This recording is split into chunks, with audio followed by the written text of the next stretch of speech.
This is a presentation of Northeast Streaming Sports.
Good morning, everybody, and welcome to the Philly Sports Guy Show.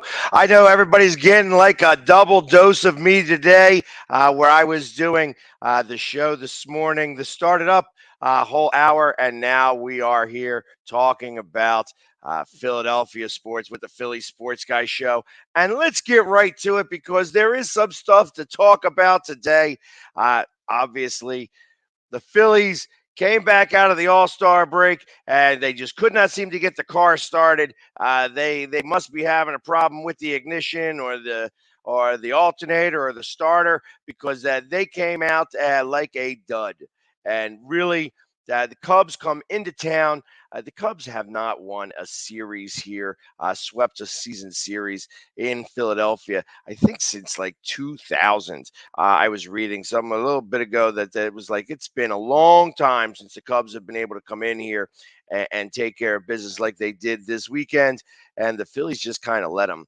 They started off on Friday with a 15-2 spanking, and I kind of imagine that for everybody, there was a lot of people there in the stadium on Friday that were dealing with the heat, and they got to see a big dud from the Phillies organization. Bats just did not come out. It kind of looked to me, and maybe I'll talk about the whole weekend first before I go ahead and give my opinion on this. Like I said, they come out and they start with Kyle Gibson. And I'm not exactly sure what Thompson was thinking about having Gibson be the starter out of the All-Star break and letting Nola not be the one that comes out of the All-Star break. I kind of feel like you may want your ace there, get everything back on the right track. You guys did just sweep the Marlins coming into the All-Star break. Then you have this week off, and now you come back out there. Obviously, nobody was pitching. I know that they try to keep them on their rotation, and my thought is that Aaron Nola probably was supposed to pitch on that Thursday, which is why he got pushed back because they want to keep everybody on their schedule. However, they just had some time off. I don't understand why they just couldn't have resituated them. I mean, when you have a schedule's very specific. Sometimes you got to disrupt that schedule and get yourself back on track again. They could have done that very early this week. They could have given Nolan an extra day off, got him back into the rotation where his 5 days would have been starting on this Thursday. That did not happen. They start off with Kyle Gibson, and Kyle Gibson does pretty good for the first 4 innings. It was that extra third of an inning that really the wheels started to come off. He gives up 6 earned runs, 5 in that inning specifically. The Cubs go up 7-1 within the 5th inning. It looked kind of good starting off. Very first pitch, that the Cubs threw. Schwarber knocks it out of the park. They were up 1-0, but then, like I said, as the fourth inning, they tied it up. Fifth inning, just the wheels come off, and then at the eighth inning, the bullpen not doing so hot. Ninth inning, they have Bryson Stott come in to pitch, and ultimately he gives up a 2-run home run, a 3-run home run. I guess they just didn't care. That really started the flow of this weekend. Saturday comes in, and Wheeler is pitching a pretty good game. So ultimately we think, okay, here it is. He's going, but the bats are quiet. The bats are quiet. They're not able to get anything up off the ground. Finally getting a run in the seventh inning, and they work that out. And okay, they tie it up. Have the opportunity in the ninth inning. It's 1-1. They have the opportunity in the ninth. Again, not able to take advantage. 10th inning comes, and they bring out Jose Alvarado, who really pitched a little better than what his line really shows here. I thought that he did pretty well. Yeah, they gave up 5 runs. Only 3 of them were earned, but ultimately that was, there was a couple of gaffes by Alec Boehm. That's going to happen sometimes. He has been playing better over on third base, but he did have a little bit of an issue in that 10th inning. The Cubs are able to score 5 runs. The Phillies are just not able to answer. They do score a run in the 10th inning, but ultimately they lose that game 6-2. And then, which leads us to the Sunday game again, where they just, again, the bats looked lackluster. It was the first 4 innings. They were, it was like perfect game. And I couldn't understand why. I don't think that the pitcher was anything that great. Drew Smiley. Obviously he's a halfway decent pitcher, but he's nothing spectacular. He's not Cy Young by any stretch of the imagination. But the Phillies could not seem to hit him. They do get a run in the fifth. They do score another one in the sixth. They get one again in the eighth on a home run by Bryson Stott, or I'm sorry, Garrett Stubbs. Actually, and I'm sorry, it wasn't Bryson Stott that was pitching. It was Garrett Stubbs that was pitching. I get them confused sometime on Friday night. So Garrett Stubbs was, touched for 5 earned runs in that game. But he gets a home run in the bottom of the eighth, and then they go out like 1, 2, 3 in the ninth, and not able to get anything going. And ultimately, they lose this game 4-3. The Cubs at 38-57 come into Philly and sweep the Phillies for the first time since the year 2000. It made things very frustrating. I initially said that, my thoughts on this are that the Phillies took the time off during the All-Star break, and it looks like the Cubs practiced. And I feel like that was the biggest difference, especially on Friday when, obviously, if you disregard those last 5 runs, which really it really should be, it was a 10-2 game. Doesn't make it any nicer, but ultimately, okay, yeah, you have that dud. Again, they were practicing. You guys took the time off, and it shows. The rust had to come off for that one game. To go to the second game and not give Wheeler any run support. Let me tell you, his name is not Aaron Nola. His name is Zach Wheeler, and you should hit for Zach Wheeler. Again, wasn't meant to be. Phillies only score really 1 run in the 9 innings. They scored that extra one in the 10th because they just didn't care about the guy on second base, and ultimately they lose that game 6-2, and then they complete the sweep yesterday. Again, the bats were just a little soft, and you can't continue to go with soft bats. We are about to go into a big series with Atlanta. Atlanta is starting to pull in much closer to the Mets, and ultimately, yeah, I feel like the Mets are starting to falter a little bit. They're running into some injuries. Obviously, their pitching is doing pretty good. Scherzer is still lights out. DeGrom is going to be back here any minute now. But their bats are soft up in New York, and I feel that they are coming back down to earth. It's only going to be a matter of the next 2 weeks or so before I think Atlanta overtakes the Mets and actually take the lead in the NL East. And that means the Mets are going to be the one in the wild card spot where we're going to be competing with. And we do have a few more games against them. I feel that there's a good chance that we would be able to overtake them. I'm not sure that this division is strong enough to have three teams in the playoffs this year, but anything is possible. And right now, I don't think the Cards are very strong. The Cards had their issues this week, also with the Reds. They lost 2 out of 3, so they are one game ahead of us.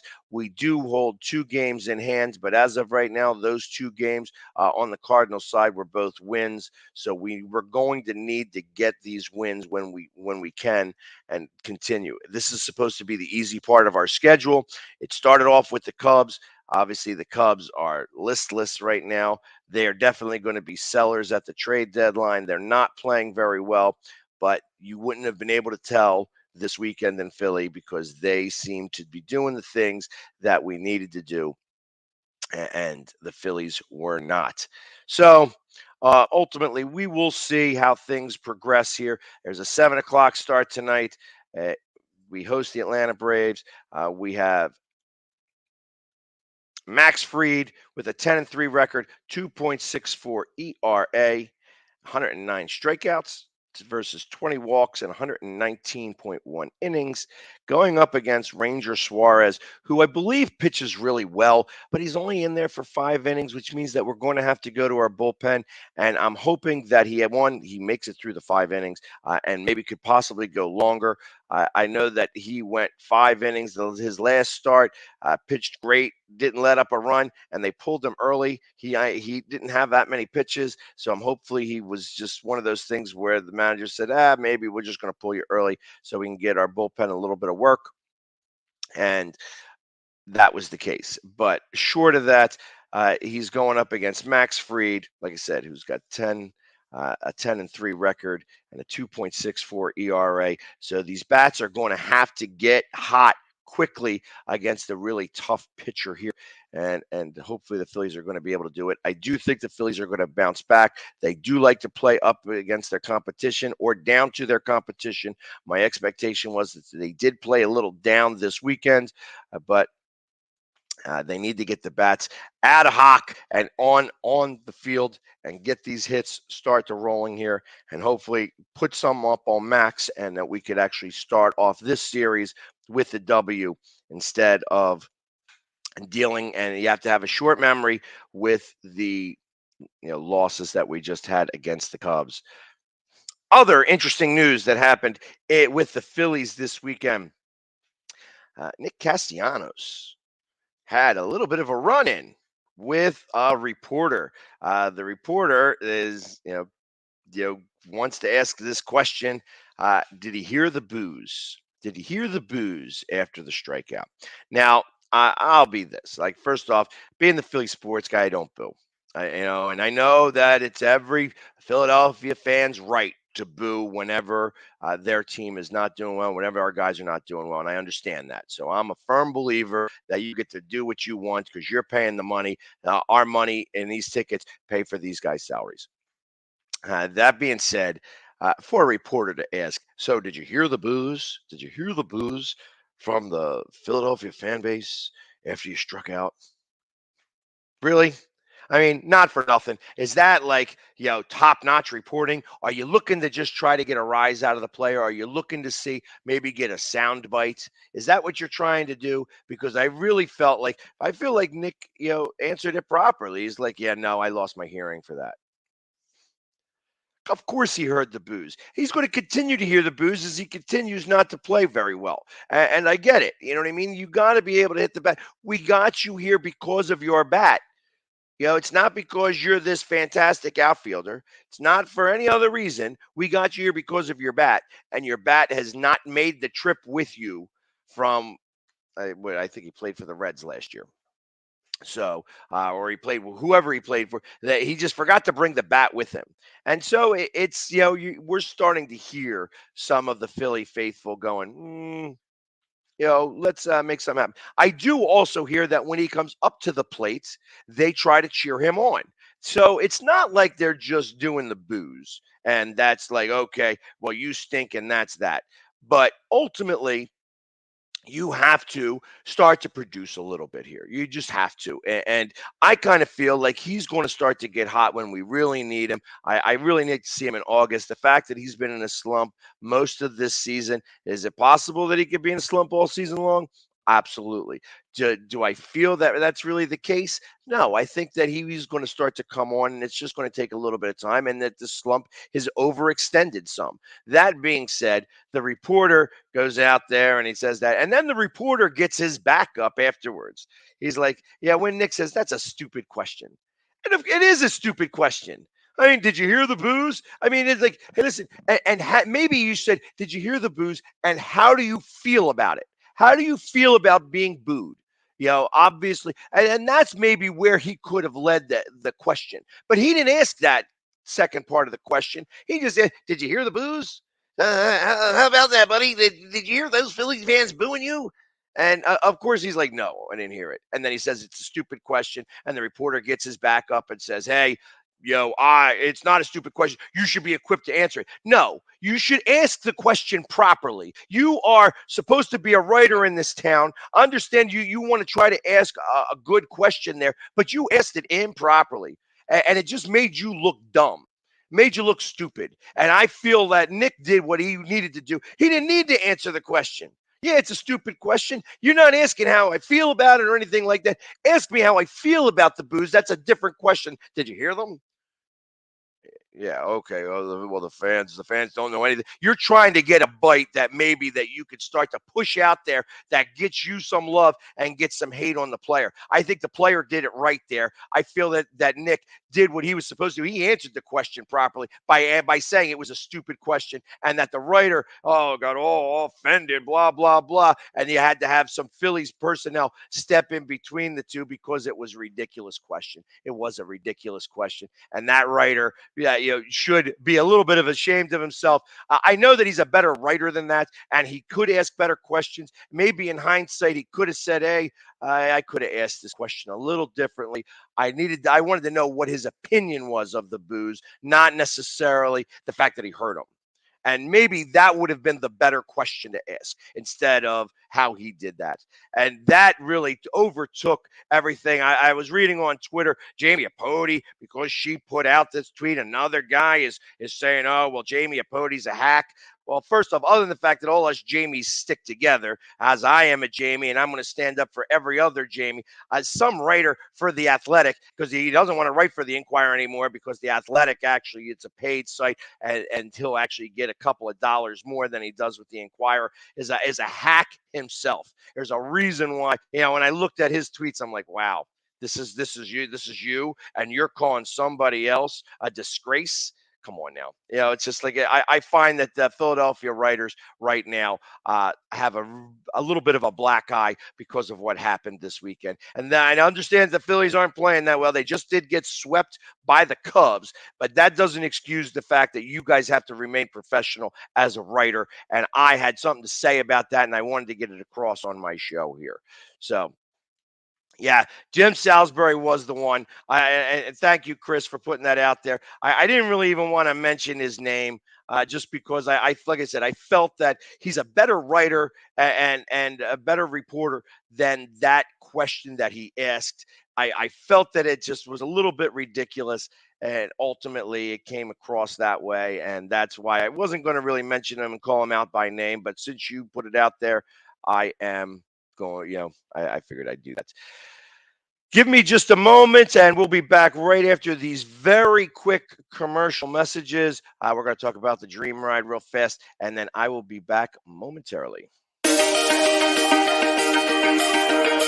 The Hometown Foundation is excited to bring back the Dream Ride experience, August 26th to the 28th at Connecticut's Farmington Polo Club. Join us in celebrating the accomplishments of our Dream Riders while enjoying live music, a car and motorcycle show, family fun zone, pet adoptions, canine demonstrations, the Fireman's Chili Cook-Off, and much, much more. Get your tickets today. I mean, you can see right now, without LeBron, Lakers are struggling. Let me tell you about a team I hate, all right? I know the Dallas Cowboy fan is here, so I had to make sure he knew how much I hate this Oh, I'm team. ready. I've often said that the people who run baseball, they try very hard to ruin it. I'm from Brooklyn. I don't have a problem saying it to his face. Oh, I'm from Brooklyn. Hey, get us any.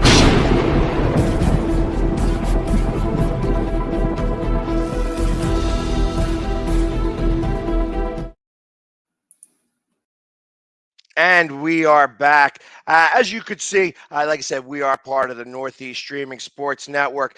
This is typically on Roku at 9 o'clock in the morning. I decided to go ahead and put it on my pages today on Facebook, but it's not going to be here for very long. I do this every Monday, Tuesday, Wednesday. We may bring it up to 5 days a week, but you would be able to find this on our Roku channel. So please, go to Northeast Streaming Sports, both on YouTube or on Facebook, and subscribe to those channels where you would be able to see me all the time as I'm doing it live and not have to worry about the rebroadcast moving forward. The other thing I'd like to talk to you about is that Philly Sports Trips. They have a bunch of trips that are working on. We're going to every Eagles game. Arizona trip is getting booked up. We've already, I think, just about got one full plane. So if you want to get on that plane and not have to go and fly with just a bunch of other people that are going out there, possibly you're going to go with people from New York or whatever who's only going to be on that plane. You want to come with everybody who's going to be an Eagles fan going to the game. Go with Philly Sports Trips. They got a great golf outing that's going to be happening out there as well. You can find all the details, phillysportstrips.com/TPSG, and book your trip today. Like I said, not only Arizona, but we have close to 1,000 people going to Washington to watch Wentz, to introduce Wentz back to the NFC East. That's going to be a lot of fun as we move forward with that. Going back to the things that happened this weekend in sports in Philadelphia, the Philadelphia Union. Actually, I'm going to go a little bit before that. The Philadelphia Phoenix, the Ultimate Frisbee, the professional Ultimate Frisbee team in Philadelphia, played on Friday night against the New York Empire. Unfortunately, they were not able to get the win. The Phoenix that was there with clinching a playoff spot for the first time in 9 years, went up against the champion from 2 years ago and the team that is the only undefeated team in Ultimate Frisbee in the AUDL. They wind up losing this game. The final score was 24-19. It really is a fast-paced game. They do have another game on the 30th, so definitely come out. It's at the Philadelphia Super Site on 10th and Bigler. It's a great game. It's a lot of fun. There's no Phillies that day, so you'd be able to come out. It was cool at the park. There's a lot of wind, so it's not like overheated there, and it was a lot of fun. There was 500 people out to watch the Empire and the Phoenix battle out. And of course, the Empire was the one to complete their undefeated season this year. But it was a lot of fun being there, and I appreciate the Phoenix for inviting me out there, and you will see me out there on the 30th as well. In MLS, the Philadelphia Union took on the Orlando City, whatever they call themselves, and it doesn't matter what they call themselves. They went down to the Union 1-0. Yeah, the goal by Gazdag in the 39th minute. The Union are with a record of 11 wins, 2 losses, and 9 draws, have come into a virtual tie with LAFC for the Supporter Shield. And for those people that do not know enough about soccer, in the MLS, the Supporter Shield is similar to the President's Cup in hockey, and wind up with the best record in baseball or football, like number 1 seed. They are first in the Eastern Conference, and they are in a virtual tie with LA with 41 points. So the Union, it looks like it's going to be, they're like a great team right now. Actually, they have 42 points. Let me scratch that. And, they are looking to get their first MLS Cup ever. and would be the first bit of hardware that the Union have gone after. If you have not been to a Union game, you are missing out. It is very quick paced. It's only 2 hours of time to get, to watch the Union.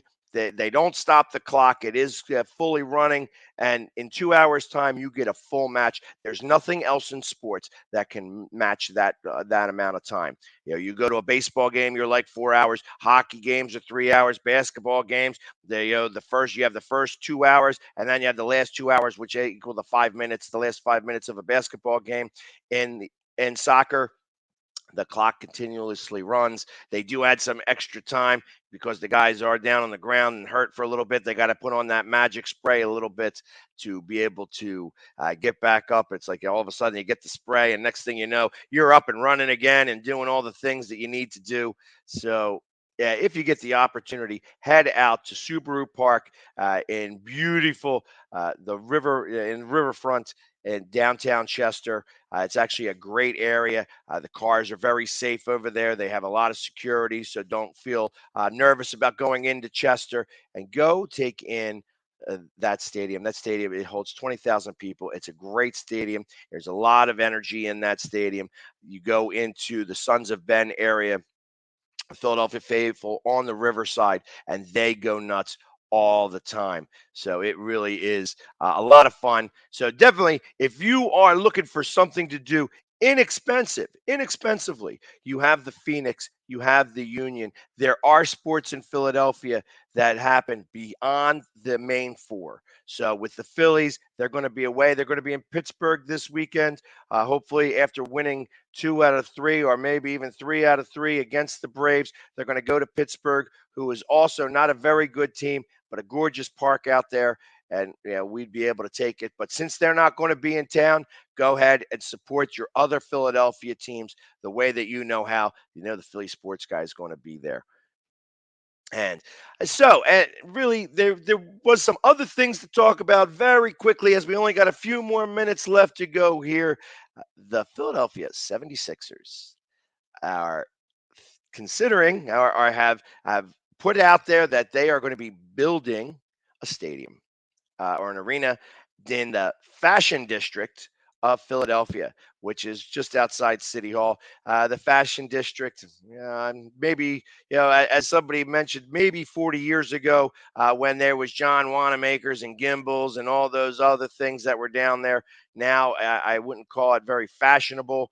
It's just, it's near City Hall area. But, and it's going to be $1.3 billion.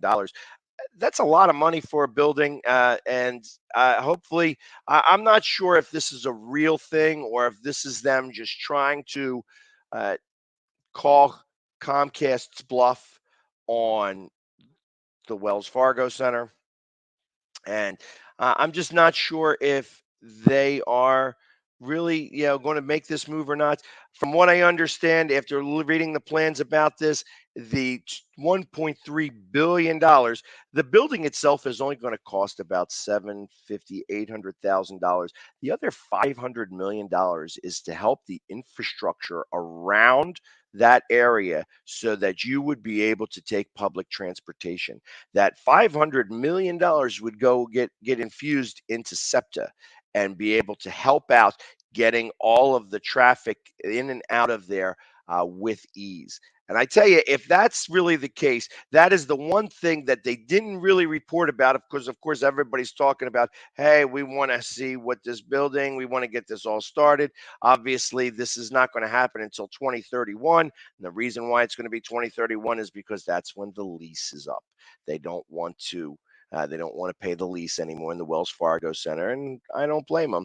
The Harris Group has got lots of money. Why not build their own stadium? And they're not using taxpayers' dollars to do so. So this is something that's going to be very interesting. The quick thing with the Eagles, they did come out with a black helmet, with the Eagles on the Eagles wings on the sides. It'll be interesting to see. We're just waiting a year for the Kellys to come out, the Kelly Greens. We all know that. That's what we're talking about. So we're just going to be able to bide our time. They're going to be able to do a midnight on their Thursday nights, I can imagine, for, go with the total black uniforms and the with the Eagles wings on the helmets. So it should be fun to see during the season. Of course, they start camp tomorrow. We'll talk more about that then.